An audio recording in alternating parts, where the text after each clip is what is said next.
Now, Gauteng Police say measures are in place to guard against any potential unrest. This follows concerns over the lack of police during the fire in Parliament and an attack on the Constitutional Court building. Now, the province's police commissioner says the lessons learned during the 2021 July violence have led to more collaboration with communities and the private sector to curb crime. eNCA's Lindokuhle Xulu reports.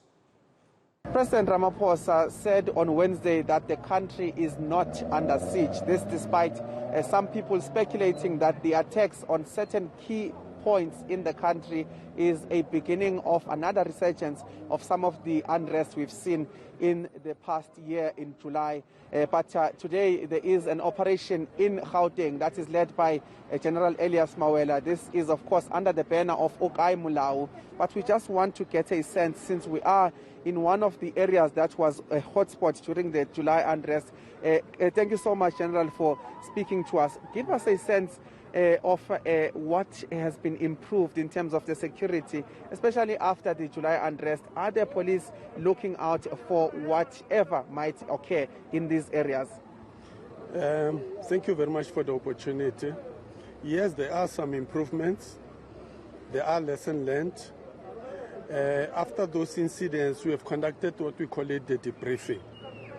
And that's where we have done what we call it the SWOT analysis. Look at our strong points, our weaknesses, opportunities, and threats. So out of that, we develop a plan. What is that which we are going to do moving forward to can address our weaknesses? And that is what our plan is based on. And just to mention just but few, is that we have previously neglected to take our communities on board, community leaders on board, our CPFs on board, because those ones are our eyes and ears on the ground.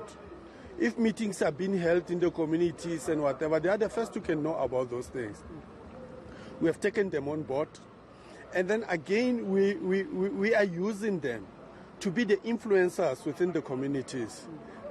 If communities, they plan to do something to distract their own properties, let them be the ones who can engage the community before us, law enforcement, we can even get into that particular space. And we have seen that this thing is beginning to work very well for us, even with the operations and so forth, or the hotspots where we are having problems. In addition to that, we have taken also the private sector on board, because they do have the resources, they have modern technology. So those ones, we have partnered with them. Hence, once we pick up something, we mobilize all the resources, including what the private sector is having, the security companies. They are having helicopters, they are having the drones, they are having all that and that and that and that. You may find that us, as the police, we may be lacking at that particular time. We don't have the air support, but the private sector may be having that air support. So they will be in the position to can assist us, picking up sporadic gatherings and so forth, so that we can move our resources accordingly. Thank you so much, General Elias Mawela, the Gauteng Provincial Commissioner, just giving us a background really of what the Gauteng Police are doing, but giving us a sense that in terms of whether the country is under siege or not with the attacks on certain institutions, he says that so far they do not believe that's the case, but they have their ears and eyes on the ground. And as you can see just behind me, these are some of the operations that are ensuring that everything is kept well in order.